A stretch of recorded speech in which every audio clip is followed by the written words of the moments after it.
Then cut to October, and Billy calls me and he says, "I want to come out and talk to you." And I'm like, actors trade on inadequacy and fear. And I'm no different. And I'm like thinking, I'm going to the principal's office for sure. But I was staying in my lane. I hadn't done anything. And he came out, and in one hot house session, he said, I want to steal your life, and I'm going to put it in a show for Steve Carell that I'm writing called Rooster. And I wanted to stand in front of the door and never let him out because it's the stuff that dreams, or it would be preposterous to dream that. That would be preposterous.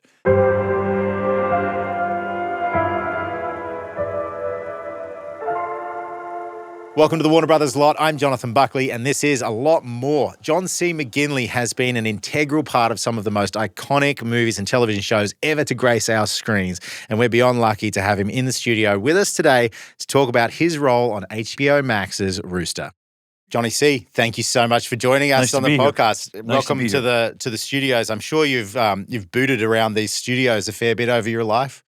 I have. I've done 2 comedies here, and then I've done a half dozen films on location. A half dozen films. Really lucky, man. Yeah, and it is really something. It is really something. What's great about being on this lot is that each stage has a printed pedigree for people who haven't been here. Right. So there's a pedigree of films and TV shows that were shot on a specific stage.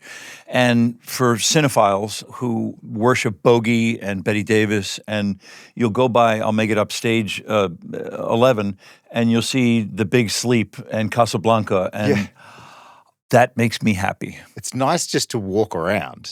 I don't know if you just wander really around is. and just look and just. Do you still get that sense of excitement after such a long and accomplished career? I do, because there's still the 11-year-old kid in all of us who wants to be told a well-told tale. Yeah. And this was the breeding ground for a lot of the great stories that impacted me growing up. Prior to being an actor, just being somebody who consumes stories. Yeah.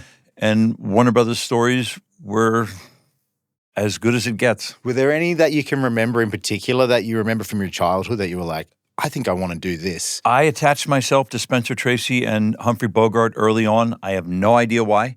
And Bogey had a long run here, and Clint had a long run here. And so anything in those silos, in Spencer's or Bogey's or Clint's, and you can roll the dice, and whatever you come up with impacted me in an unbelievable way. What a journey to arrive here where we are today to talk about Rooster, which is an incredible show. I mean, it debuted, what was it, the top comedy on HBO in over a decade. The reviews have been exceptional. Unbelievable. You've had. I'm smiling because it makes me really happy, and I'll tell you why.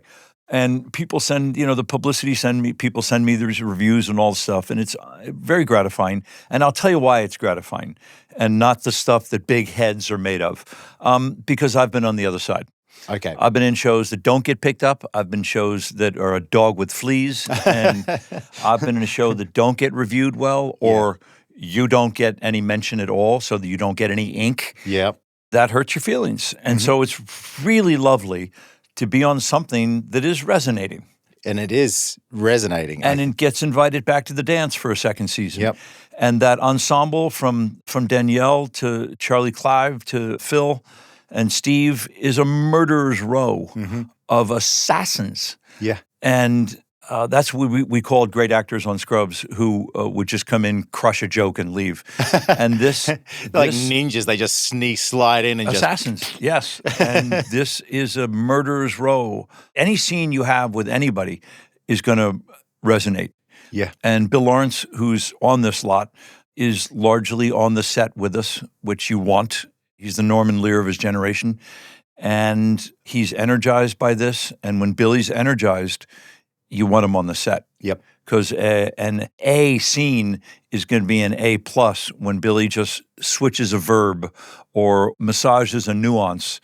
And then people like wizards like Steve will then take that and elevate it.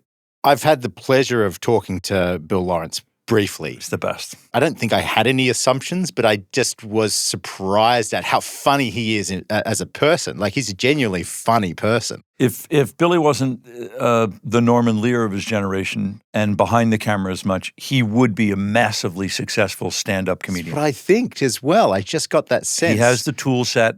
He's great at it. He has the ear and the apparatus to break a joke. He would be a massively successful touring stand-up comic. Did you meet on Scrubs? Was that where you first worked? Yes, I was invited to Disney, who produced Scrubs, to audition for Dr. Cox. And in the script, on my son, in the script, it's in parentheses after Dr. Cox enters, it said a John McGinley type. You're kidding. I auditioned 5 times They made for you a John audition. McGinley type. That's absurd and brilliant at the same time. 5 times. So they were like, he's not really getting the vibe we're after. Is that really the John McGinley we're looking for? We were looking for more of a John McGinley from Platoon. Right. And there are so many chefs in the kitchen in TV. And so in this case, the producer was Disney. So it was ABC, but it was for NBC. So there are 3 different producing entities in the original Scrubs. Right. That everybody gets a vote. And so that's a slippery slope. That can be tricky, yeah, when everyone's... And so I auditioned 5 times for Scrubs. But you got the role. That was good. I did get the role. And it really sort of, for the younger generations, I mean, that sort of really defined you, didn't it? I mean, it really, people sort of looked at you and that was who I guess they identify you with. By the time I did Scrubs, I had done, I'll make it up, 60 films. Yeah. And so I'd making a living doing 3 or 4 films a year.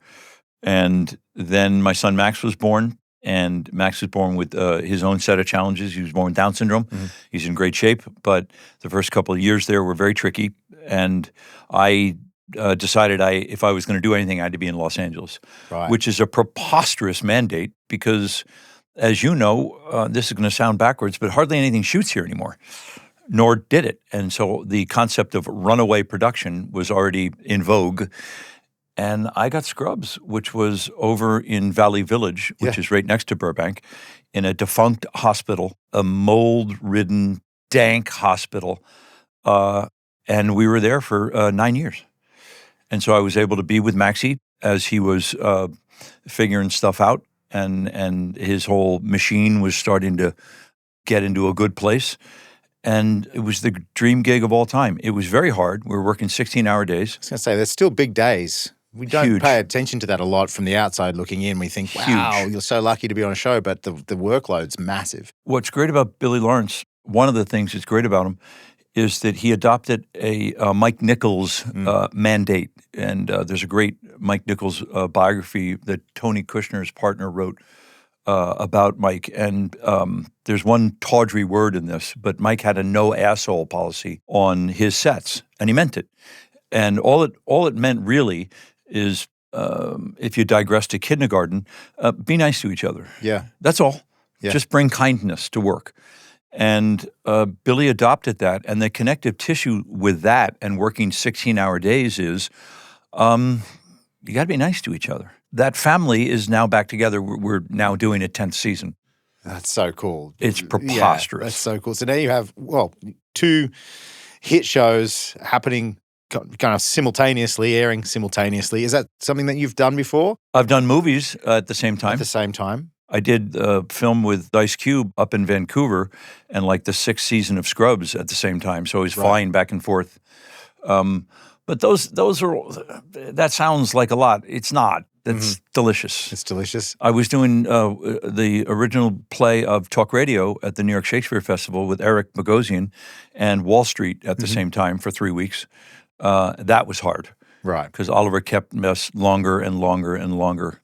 And half hour when you're doing a play is 30 minutes before curtain. Yeah. And so for on nights, that's at 7:30. And I kept coming later and later and later. And I got there one night at Places, which is around 3 of, and I saw my understudy in my clothes. And the stage manager came and said, "You can't go on tonight." And I'm like, I thought it was a jinx. Kind of the Lou Gehrig school of don't ever, once Lou Gehrig replaced Wally Pipp, he never stopped for about 3,000 games. And so I went on, and I was so scrambled that about, 20 minutes into the play, I get to come the closest spot you can be to an audience on a proscenium stage. The light cue is called down in one. Yep. And so I'm on stage the whole play, feeding Eric phone calls, and a pin spot hits me about 20 minutes in, and I go down in one, and I tell you this 8-minute story. It's an actor's dream. I get to tell you this 8-minute story with a pin spot on me about my relationship with Eric Bogosian. Monologue? Yeah. Yeah. And I got to co-write it with Eric because it was the original production. Yep. And I came down in one, and about 2 minutes into it, I went up. And in play, when you go up, it means you can't remember the next line. And someone could put a gun to your head, and the next line's not there. All I could think about was Oliver yelling at me and Charlie and what went right and what went wrong that day down on Shooting Wall Street. And it must have been great theater. It was a small house, about 275 seats, and it must have been amazing to see somebody dying in front of you. And I took a big breath, and I realized it wasn't there. I'm getting nervous telling you the story. Yeah. And I went back nervous listening to it. I went back to my seat, and the next cue was called, and the play went going. And Eric Bogosian, who's one of the biggest mensches on the planet, he came to me afterwards, and he gave me a hug, and he just was like, "You can't do that. We're going to be fine." Yeah. And the next night, Oliver kept us till 8:15. I missed the show. My understudy went on, and everything was fine. Everything was fine, yeah. I've never, ever gone up since. I did a Broadway play with Al, with Pacino, Glengarry. Yep. I've never gone up since. Really? It's the most horrifying. Next to misplacing your son in a grocery store for 30 seconds, which is the worst 30 seconds of your life. Yeah. Which every parent has done. And if they said they haven't, they're lying. But, an aisle over is your son, and you look the wrong aisle, and that child's missing for 15 seconds. Your whole world. Oh, my heart's racing. Yeah. And next to that, that's the worst thing on the planet. I've As been far there, as panic and attacks go. Yeah, I've been there, and it's a horrific moment. And so you never went back and you never went up again. I've never gone up again. Is that like a little gremlin on your shoulder? Like maybe one day I'll try and do that again? No, I so profoundly over-prepare that it from that point forward. I was already over-preparing before that, but now it's on steroids. Yeah. My Yeah. God, I'm gripping my pants telling you that story. I seriously, my blood pressure's gone up just listening to it. So Rooster takes place on a campus. You studied as well, didn't you? I was NYU undergrad and NYU grad in the theater program. In the theater. So theater was something you always knew that this was going to be part of your future. Yes. Yep. I think for me, it feels genetic in kind of an Irish storytelling way. I feel like I didn't have anything to do with this other than training my tail off and being a teacher now of acting. But You teach? Yes, of course. And Wow. But prior to that, going into this, I don't feel like I had anything to do with it. This was in the cards, whatever you believe in. This was what I was going to do. Yeah, I get that. Was there a moment that you could see that was? We often have chats about this type of stuff. I love these types of stories, but like these moments that occur in lifetime that you were kind of headed on a path, you kind of thought that you were headed on, and then all of a sudden, you just got taken in a direction. When I got to NYU grad, and Olympia Dukakis was our master teacher, rest in peace, the bullshit level went to 0. Right. And what she would abide. And the fact that there was a mandatory attrition rate for that class. So in other words, they accepted 45 of you. So there were 3 groups of 15. And every year, 15 of you in this 3-year program, every year 15 would be kicked out. And it just, the nonsense stopped. One guy had a regionalism from Kentucky, and they said any theater program worth its salt, the graduating students will have something called a stage standard, which means you have no regionalism. And you can go from there. If you want to do a Texas accent, you can. But if we need you to be neutral, stage neutral, that's called a stage standard. And they told this one guy from Louisville, you got to come back. It has to go. Yeah. And he didn't. And so these are non-subjective things. Just the criteria of the program is, here's what you're going to graduate with. Yeah. And the mantra of the theater program was 8 a week, which is what you have to do off-Broadway and on Broadway. It's an 8-show-a-week schedule. You do 2 matinees and 6 nights. and that's 8 a workload. week. Yeah. And so in other words, when you're in the stage combat class and you're learning how to fall over that couch, which in the end of the first act, 8 times a week, you're going to get thrown over that. In that fight scene with your brother, all this is hypothetical, but you're going to get thrown over that couch. You can't get a shoulder because we're doing it again tonight. Yeah. And so you have to learn how to roll. And it feels so silly when you're learning it at NYU. It didn't feel silly to me, but as I'm telling it to you, you have to learn how to not lose your voice and have a belly breath like an opera singer. Yeah. The voice can't come from here because you will lose your voice. Yeah. You can't lose your voice. That's on you. Yeah. We're doing 8 a week. And marshaling that kind of work ethic into usable tools yielded such dividends for me around the planet and in different shows. You were looking for a point of debarkation. It was being at NYU. Oh, and I bought into it. And it like in a militant way. And I hewed to the tone and to the skill set that was being shoved down our esophagus. And I was like, let's go. Wow. Yeah. And those who didn't were cycled out. Yep. Not good or bad. It just wasn't the right program for them. For them, yeah. You're clearly so passionate about it still to this day. What keeps the fire alive in you? You just love the work? I think genetic storytelling. I think it's a big deal to participate in the storytelling process. And if you're going to do that, I think you should have the tools. People like bring your A game. Well, what if Bob doesn't know what his A game is, and that he's going to go through some breathing regimen and try to generate something on Thursday morning? That's nonsense. Yep. Because we're going to do it. We did stuff that long single walk and talk on Point Break that Catherine Bigelow directed. You know, where I do, it's a 3 pages single space, and all the expository who, what, where, when, how I'm given to Keanu in that one long walk and talk. Yeah, yeah. We did it 37 times. I think number 4 is You're in kidding. the movie. Yeah, because stuff goes wrong. The operator bumps into somebody. You fumble a line. You hit a desk. You can't be rolling the bones on that. You have to be technically sound. Yeah. Because it was really ambitious. Those oneers, a long, uninterrupted cut is called a oneer. Your theatre background in that would have helped immeasurably, I imagine, because there's so many things to be conscious of other than just delivering your lines in that type of scenario. Yes, oneers are unforgiving. Yeah, yeah. It would go on to be kind of my calling card in Scrubs. Dr. Cox is just blabs till the cows come home. Yep. But integrating Latin into that, which is what medical terms are, and they're called page eaters. So a oneer can eat 3 or 4 pages, which you need on a Wednesday when it's an 11-page day, which is really ambitious, but we're going to knock this off.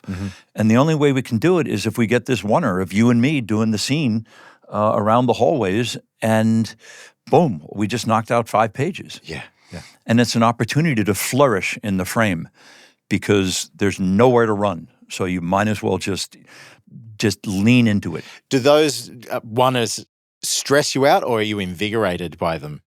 I'm thrilled. Really? I want to eat drywall. Yeah. I can't wait. Oh, really?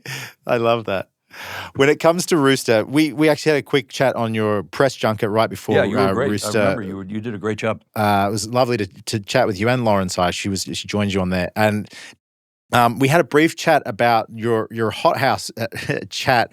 You reminded me what happened again with Bill Lawrence. So I live out in Malibu. Okay. I've been there for 35 years, and Billy, who is one of my heroes, he was off doing Ted Lasso and other things. And by virtue of people being in showbiz, you lose track of each other because it's what happens. And so he rented a house. The drummer for the Chili Peppers, Chad and Nancy, have a house 2 doors down from me. And he rented Chad and Nancy's house and came over. And I said, you know what? I'm going to put you through the heat and the ice, which is a sauna and an ice tub. Nice. And Zachy was out there with him, and for 2 months, July and August, I put them through the heat and the ice, and they loved it. And it was great to re-engage. And what happens in the hothouse, which I named after Paul Newman being in Cool Hand Luke, when Luke is sent out for punishment overnight. One of the best films ever, if you haven't Same seen here, it. top five. Yeah. He is sent out to the hothouse. Yeah. And so I stole that. And so Billy and Zachy were in the hothouse in the ice with me. And it was great. And what happens in the hothouse when you're a newbie is you talk too much because it's really uncomfortable, and an escape is language. And so maybe you tell things more than you would have if we were just in the living room, because there's something to be said about this heat is so overwhelming. Maybe I'm going to share more than I would have. Yeah. And it's a bit of a truth barrel. And so we did that for 2 months. They both got very adept at it. And then cut to October, and Billy calls me and he says, "I want to come out and talk to you." And I'm like, actors trade on inadequacy and fear. And I'm no different. And I'm like thinking, I'm going to the principal's office for sure. But I was staying in my lane. I hadn't done anything.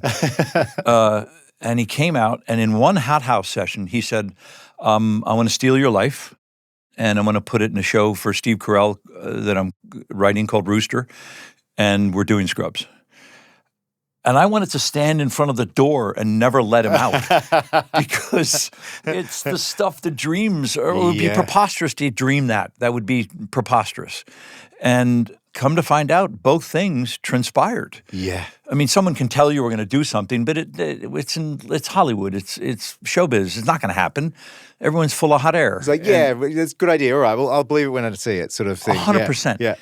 And that's not the lane that Billy drives in. And he did steal my life. And the only reason that's interesting is because the character he wrote for Rooster is the guy who runs a fictional college called Ludlow College.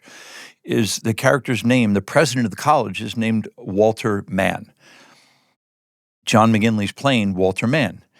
But in this case, because he stole my life, literally, Walter Mann is playing John McGinley. Interesting. And I know that's a little backwards for any actor hearing this, because what we do is we assemble a college of eccentricities, whether it's an accent or some weird thing that we're going to do in the frame with our shoulder, something that we can lean into. Yep. Because we don't want to be exposed. We want to expose the character. Yeah. Because the deal is that if Walter Mann is playing John C. McGinley, John McGinley has to open up his sternum and take out this thing that's beating, and hopefully that's engaging enough in the frame to want to stay with that. Well, that's a really vulnerable place to live in. It is. As opposed to going, I'm playing this character. Yeah, particularly for actors as well, I would say. 100%. Yeah, used to playing and, like you say, putting up that facade and be like, hey, I'm not being looked at or judged. It's a character. This is my character. And so I spent a lot of time with that. And Billy was very clear that this was not going to be Dr. Cox. Yep. This was not going to be that crazy syncopation that Cox has, that this was going to be, he kept using the word flat. Mm-hmm. He wanted Walt Mann to be glib, sardonic, sarcastic, but flat. Right. For a guy who trades on enthusiasm and energy, that merited a look in the mirror. Yeah. And so where I thought that lived and where I thought that would be interesting is I wrote a 5-page treatise on loneliness and my loneliness, and I gave it to Bill. And in the one that will be on Sunday, 107, yep. we find out that Walt is a desperately lonely guy and a really frail, wounded guy. Mm-hmm.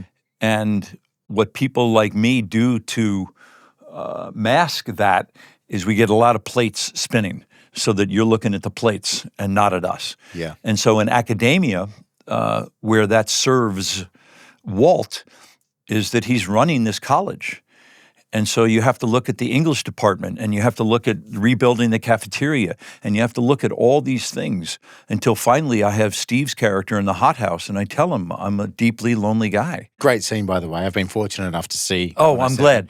It's a I brilliant just episode. watched it yesterday. Oh, And you did? Good. it Good. made me so happy. It was a very Walt-focused episode, which was great. We really got to learn a lot more about your character. Yes. Which I think did so well because, again, like you say, he is sort of so glib and he's so sort of, there's like a whirlwind of energy, but to see deep inside and see a little bit what makes him tick is really interesting. But I want to ask, because you say that it's based off of your life, do you consider yourself a lonely person? Sure. I think everyone, I only can speak to men, but I study men for a living, obviously as a teacher and as an actor. And sure, I think for us not to embrace nuances of loneliness is to live in disillusion. It was just a very powerful scene and it stopped me in my tracks and it made me think. So I guess that's why I ask. Yeah. I mean, do I wish my son's 21st chromosome hadn't tripled? Sure. Do I wish Max had more language? Yeah. Do I wish the girls would never leave the house so we'll never be empty nesters? Yeah. And so that's a landscape of where loneliness lives. And to not acknowledge that and do something about it, you don't have to wallow in it, but not to embrace that is delusional. Do you mind if I ask how Max is doing? You've mentioned him a couple of times. Max is great. Is he doing okay? Our biggest challenge is language, but he's participating in something called Spellers, which is a board with 24 raised letters, and by pointing to different letters, it accumulates words, and it's opened up a portal into Max's brain and communication that has completely blown our minds. Wow. You know, you pursue every different protocol in the special needs community, and some resonate and some don't, and Spellers is resonating for Maxie, and it's opened up an avenue of communication that it would have been folly to have thought 28 years in whatever happened. Mm-hmm. And it's changed the way the family is able to participate with Max, and it's been the biggest thing that's happened in the family in a long time. Is that a recent development? Yes, like a year. Oh, okay. Wow. And Max has embraced it, and he works really hard, and it's been a game changer for the whole family. We should talk just a touch more about Rooster, because that's why we're here, because it is, it's on HBO Max at the moment, airing every Sunday. Brilliant show, laugh out loud funny. Steve Carell is obviously a big part of that. Are you enjoying your time working with Steve? Here's what's unique about Steve. He's the most agile, cerebrally, the most agile actor I've ever worked with. And how his nimbleness presents is that when you're doing a comedy, you get the script and you execute what's on the page. But then in comedy, you're constantly pitched alts, or alternative lines. And your capacity to be able to execute the alts is called turning a joke. And if you can turn a joke, which is really hard because you fall in love with the rhythm of the original joke, and you can get stuck in mud there. You can nail that, but then you're pitched something by Billy Lawrence that's better than the original. And then the other alt is even better. And so you're getting towards something that's going to pop. Yeah. Even though you thought the original was great. And so when you can assimilate an alt and turn a joke, that's the stuff of wizards. Yeah. And it's really hard. And Steve is the best I've ever seen doing that. Is that right? Yes. I'd love to see that happen in person. I feel like that'd be a real treat. It's really hard. Is there room for additions when you're shooting on Rooster? Are we stuck to the script? I know you have alts, but is there room for play? Stuck is the wrong verb. When Billy puts something on a page, you want to say what he wrote. Yep. Maybe an addendum or a button that you might have, some flavor, is something you could sprinkle into the mix. But you're going to want to say what Billy put on the page. Yep. Good stuff. It's largely better than anything you ever thought of. So when the script comes across your desk, you're looking forward to reading it. It's going to be really good. Yeah. All right. Also within the show, you've got some semi-new faces as well. Is there anyone that you're particularly enjoying working with? Danielle Detweiler is one of the best actors on the planet. Mm-hmm. And to see her come from a thick career of drama and be able to turn into this tone and be able to execute the way she does is, again, the stuff of wizards. She is astonishing. Charlie Clive, who's British and is just bulletproof in her American sound, and Phil Dunster, also British, and Lauren. That's a murderer's row, that ensemble. You've got a lot of experience doing that as well. I mean, some of your earlier films, I mean, gosh, Platoon, I know we mentioned it earlier. Like, you've gone from deeply serious stuff to absolutely hilarious. Do you have a preference?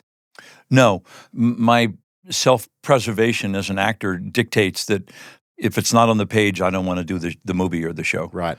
Because what happens is actors have you're not old enough to remember Felix the Cat, but Rings a bell. He had a bag of tricks. Right. He was a cartoon character. Yeah. And just like Mickey Mouse with his Toodles, Felix the Cat could pull out a trick. Yeah. And actors accumulate a bag of tricks, but it's finite. And so just mathematically what happens is you'll become an exercise in redundancy with that bag of tricks if you're not careful. Mm-hmm. And so what that dictates is that the script has to help you, because the only people who can have a bottomless bag of tricks are Jim Carrey and Robin Williams. Well, you're not Jim Carrey. You're not Robin. You're John C. McGinley, and you can do a certain number of things. You can do glib and sardonic and sarcastic and authentic and high energy. Those are the 5 things McGinley can do.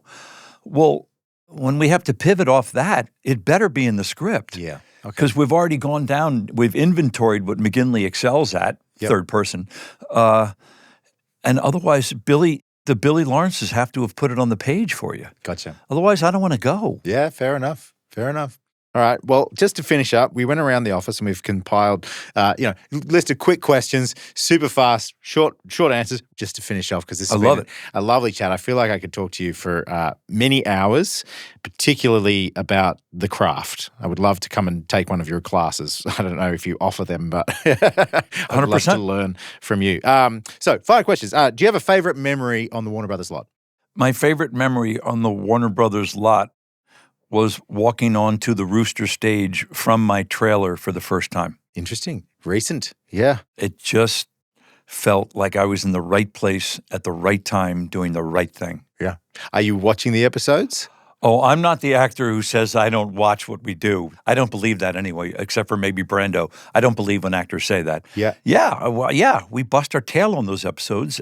And when it's all sweetened up with music and the color correction, I watch it with Billy Grace and Nicole and Maxie and Kate Alina. And we put it on the big screen and that's great. Watch what Billy's put together in post. Yeah.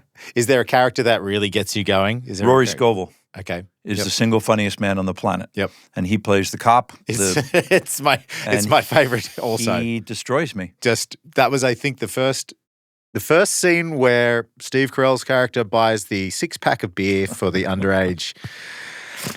And I was watching it. I was watching it on a train, and I'm bursting out laughing. It was before your press junket, and I'm bursting out laughing. People are looking at me like I'm a crazy person, but it was so funny. Rory Scovel is the funniest for my money. I just saw him at Largo.